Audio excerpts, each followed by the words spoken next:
Hey everyone, Erin here. Now from the background you've probably already gathered that we are not at my house. Today I'm going to take you on a tour of a garden that I'm really proud of that I designed for a friend and client. And if the garden doesn't do it for you, the view probably will. Come on. As you can tell, this property is right here on the shore of Lake Michigan. It's a beautiful sunny morning, which is not the best time to be filming on this side of Lake Michigan, which is the Wisconsin side. However, it's just a gorgeous view here. We have a very strong west wind, which is why it doesn't look rough out there, but it is really windy today. So the idea behind this garden was to bring in some color and some beauty to the lake side of the house, but only in the corners because we didn't want to do anything at all that was going to interrupt the beautiful view of the lake that they have here. Now they have a large patio that faces out.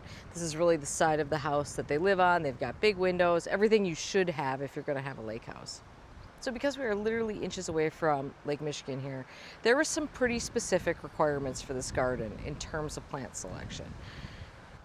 So these plants need to be super hardy. They're going to be exposed to wind, possibly crashing waves, although of course this is freshwater, not saltwater, so it's not the same issue you might have on an ocean. Everything had to be low maintenance because while they enjoy gardening, they would rather be enjoying the lake. And everything had to be pretty low growing because again, the brief here is to not do anything that interrupts this beautiful view. It's pretty early in the morning right now, so later in the day, this gets to be a little bit shady. And we've also got this blending into an area that they don't want to manage at all. So one of the things we've done to control that is created a sort of a mulch berm. I've used this before in my garden. It works pretty well. They're still going to have to do some weeding in here to keep some of these things out. Unlike in my garden where I just keep going and going and going, they wanted a stopping point. They don't want to manage more than what we've done here, at least at this point. So many of the plants that you see along here are actually more suited to shade, although some can take a bit of sun. Along the edges, I've planted, now this is not a shade plant, although it will grow in shade, some Solidago fireworks. This is a plant, we've got one here, one there, and then another kind of over there. And this is a plant that is supposed to be a transition plant. So this is going to help us transition into this natural area. In the back, we've got Millennia Transparent. I actually divided this out of my garden because I couldn't find it anywhere for sale. Now, if you know Millennia Transparent, it gets quite tall, but it's see-through, hence the name Transparent. Then we've used Hackloa macra here, a little collection of these. We've got a little bit of this Hackloa lemon zest, which you saw me plant in my garden. I actually bought 6 of them. These are 3 of them.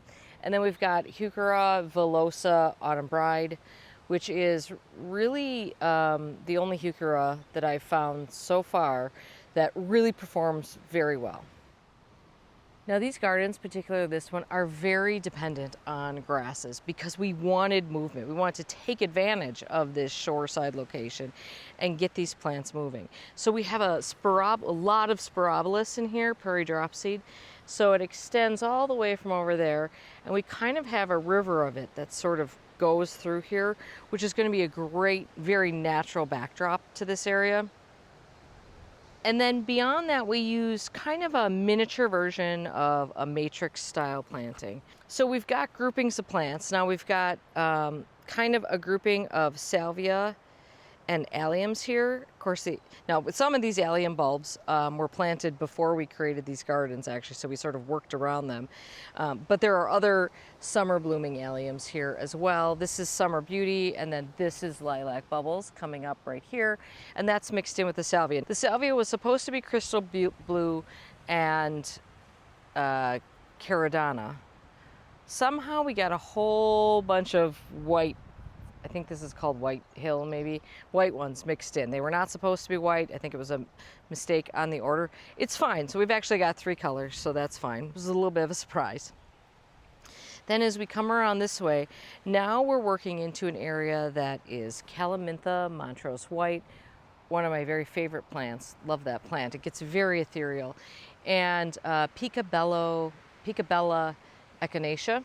So that's sort of another matrix planting that sort of extends along this corner here. So part in the shade, we do have a maple tree right here, which will grow up and change the situation here in time, of course. So moving on from the Calamintha and the Echinacea, which by the way, we have repeated down here. So we are using some of these same patterns twice. We've got Caesareria autumnalis and Carl Sedum. Love that Carl Sedum, such good color on that one. And then sort of interspersed through here, we've got a few things that are sort of dotted in. One of them is Rattlesnake Master. This is called Prairie Moon. This is a Brett Horvath breeding, which is a shorter version of this. I thought we needed a little bit more like kind of sculptural plants in here. We've got another Millennia Transparent right there. Where you see the sticks are where we've got some very tiny little butterfly weed. And then I have worked in just two annuals here.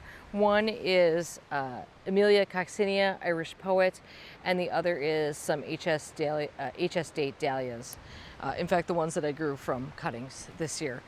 And that's because one of the two homeowners really wanted color. And when I had him over to my garden, every time he'd walk around the garden, he would point at annuals and say, oh, that's what I want, that's what I want. And yet they didn't want annuals because they don't want the maintenance of annuals. So we're bringing that in at least this year for some color.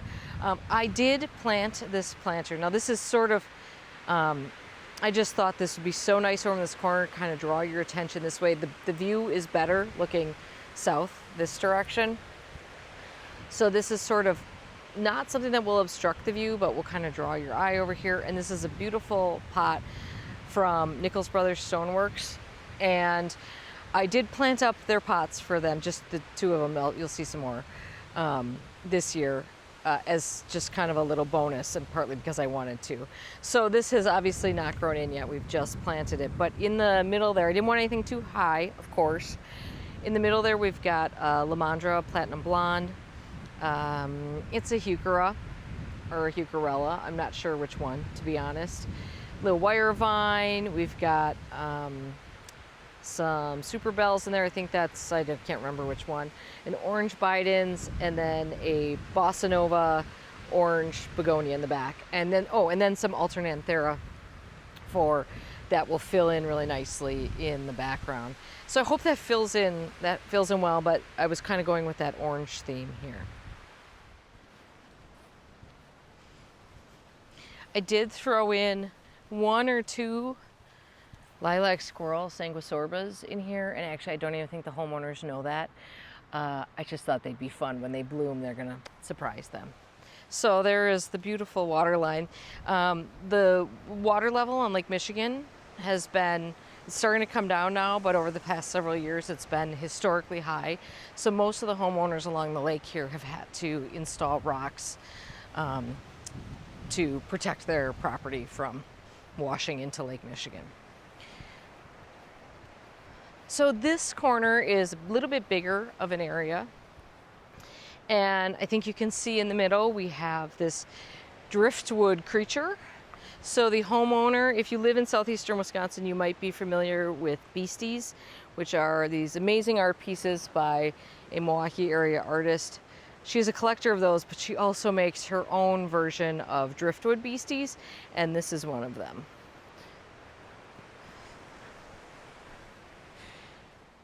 So we wanted to make sure that we had some continuity. So some of the same plants are repeated from side to side.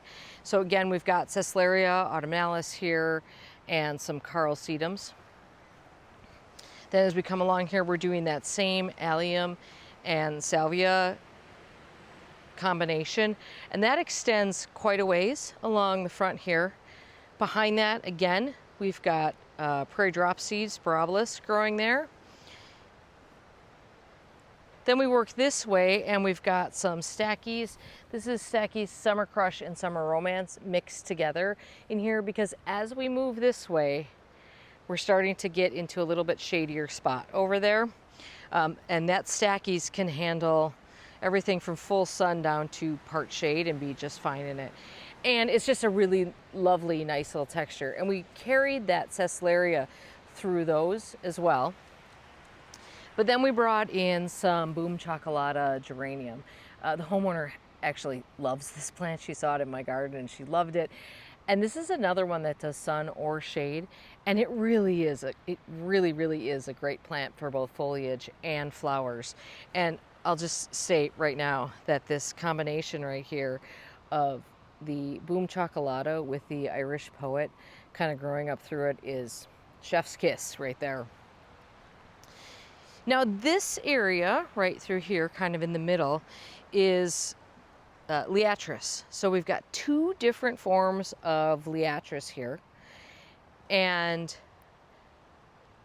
they're sort of going to grow in concert with one another. Behind here we've got some more Boom Chocolata, of course. Then I've also worked in some Moonshine Achillea in here. I love this sort of acid yellow color mixed into the middle here. It should do very well in this area. A little bit more Amsonia in the back there just to kind of fill that area up. And then as we come back here, I did plant 3 Nicotiana Blue Preludes. Those get quite big, but they're on the downslope here. And by the way, we don't have to worry about preserving the view over here as much because this tree blocks much of the view. So over here we had a little bit more latitude in terms of plant height that we could go with. I also put in 3 echinaceas over here. This is called White Show Off. It's a very tall growing white variety. There's just 3 of them mixed in here. And then 3 Millennia Paul Petersons, which are a taller, upright, tighter grass. Just in this area, that's kind of the combination in this area. And I think this is gonna be, that's gonna be a really nice look over here. So all of the plants that you're gonna see in these 2 gardens are chosen in part for deer resistance because deer are a big problem here. Now she does spray deer repellent, but deer are a problem. The one plant that is probably most susceptible to deer damage is going to be the liatris, which they don't decimate, but they often nibble on, at least in my garden. So we move through here. We're back to Carl sedum and Ceslaria autumnalis. Some more Boom Chocolata kind of taking us through this area. And now we're getting into sort of the shadier half of things. It kind of ranges from part sun here to shade as we go farther over. So what we've worked in there is Hacklencloa macra along the front edge here. This is Anemone Honorine Jobert, such a classic plant, so good. I think that white flower is going to be so pretty here. Then we've got some Thalictrum through here. I think this is Thalictrum diodactum, which provides nice height, and of course I love that texture of it. We've brought in 3 more Solidago fireworks over here, which will really fill this area in well. And then as we get over to even more shade, we brought in Canadian ginger. This is Asarum canadensis. Fabulous ground cover, such a nice ground cover.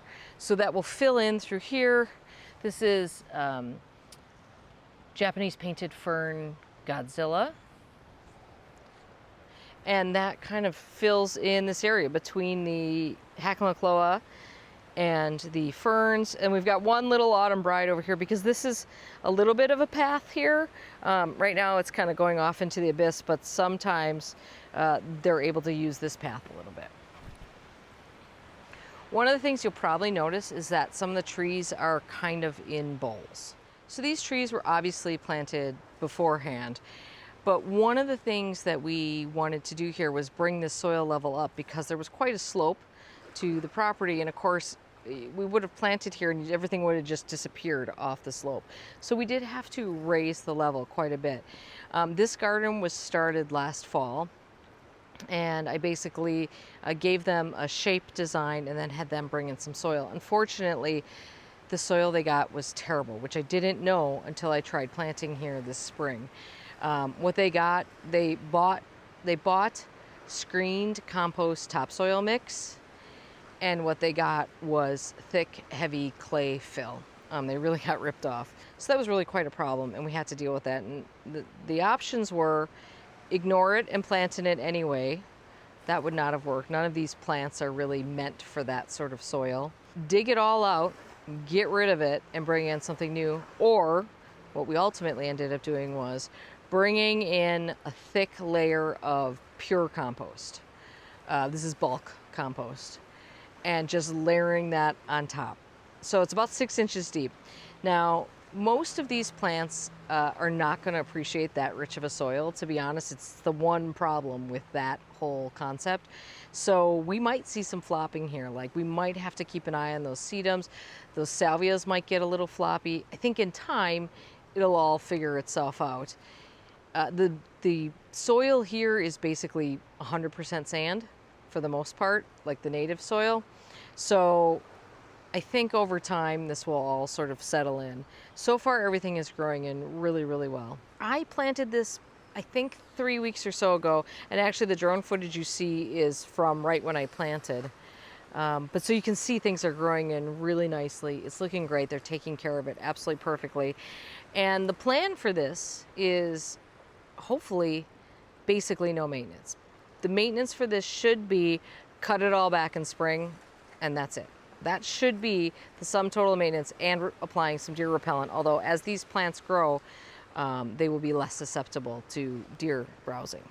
So I feel like we really met our goals on this, which were to enhance a view rather than distract from it, keep a planting low, deer resistant, easy care, super hardy. Did I miss anything? Beautiful. I also think this planting is very appropriate for the area. I think with all these grasses mixed in, I think leaning in to more of a natural planting is a better approach than going into something that might be more formal or a whole bunch of shrubs. Their whole house is surrounded by shrubs, and they really were eager to do something different and get some more color in. I think this is going to change throughout the summer, provide consistent beauty. And well, I wish I lived here for multiple reasons. So I want to show you these two planters that are on the garage side, the other side of the house. These are also Nichols Brothers Stoneworks, and I helped them select some planters for this area. And the brief on this was containers that themselves were not super bold, that suited the house, which is very mid-century modern. And then plantings in them that worked well with one of the homeowners' favorite colors, which is red. They have these red chairs in front. And so this is what I did. Now I've just planted these, but I'm absolutely loving the color echo. It was fun to work with red, which I don't work with a ton. So I brought in this Dracaena. It might be getting too much sun. It looks a little bleached. I'm hoping it sort of adapts and can manage this because it's not super sunny over here. This is actually very much like the exposure by my garage. If it does zorch out on me, I will pick up like a Lime-Time Coleus to put in the back there. This is mini watermelon Coleus. This is a red Sun Patience. This guy is one of the proven winners, African daisies. Don't know which one. And then of course we've got our favorite lime trailer that you can't go wrong with. And this is, I think, Super Bell's Pomegranate Punch. And then I love this Ogon grass in here to carry that bright lime color through, provide a little movement and that nice texture in it. And the other one is a matching pair. They like symmetry a lot here.